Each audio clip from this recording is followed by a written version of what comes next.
একদিন এই ড্রাগনটা জঙ্গলের মধ্যে একটা ডিম খুঁজে পেয়ে যখনই সেটাকে খেয়ে ফেলতে যায় তখন হঠাৎ করে সেখানে একটা ক্যাঙ্গারুর বাচ্চা চলে আসে। ড্রাগনটা তাকে দেখে ভয় পেয়ে ডিমটাকে ফেলে রেখেই সেখান থেকে পালিয়ে যায়। তখনই ক্যাঙ্গারুটা ডিমটাকে দেখতে পেয়ে ডিমটার কাছে এসে ডিমটাকে চেক করতে শুরু করে দেয়। এরপর সে ডিমটাকে নিয়ে অনেকগুলো কুমিরদের কাছে চলে যায় আর একটা কুমিরকে জিজ্ঞেস করে এই ডিমটা কি তোমার? যা শুনে কুমিরটা তাকে বলে এটা আমার ডিম না।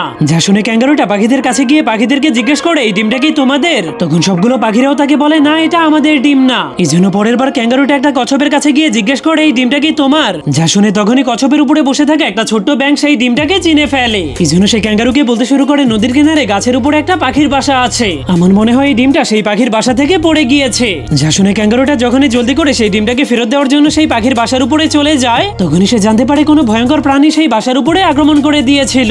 তখনই সেই ভয়ঙ্কর ড্রাগনটা সেখানে চলে এসে ক্যাঙ্গারুর কাছ থেকে ডিমটাকে কেড়ে নেওয়ার জন্য তার উপরে আক্রমণ করে দেয়। কিন্তু ক্যাঙ্গারুটা নিজের জীবন দিয়ে হলেও সেই ডিমটাকে বাঁচানোর চেষ্টা করছিল। তবু শয়তান ড্রাগনটা কোনো না কোনো ভাবে ডিমটা তার কাছ থেকে কেড়ে নিলে ক্যাঙ্গারুটা অনেক রেগে তাকে উপর থেকে অনেক জোরে একটা ধাক্কা মেরে দেয়, যার ফলে শয়তান ড্রাগনটা নিচে পড়ে মরে যায়। যাদিকে ক্যাঙ্গারুটা অনেক খুশি হয়ে ডিমটাকে উঠিয়ে জড়িয়ে ধরলে হঠাৎ করে ডিমটা ফাটতে শুরু করে দেয়। তখন তার ভেতর থেকে অনেক কিউট একটা কাকের বাচ্চা বের হয়ে আসে।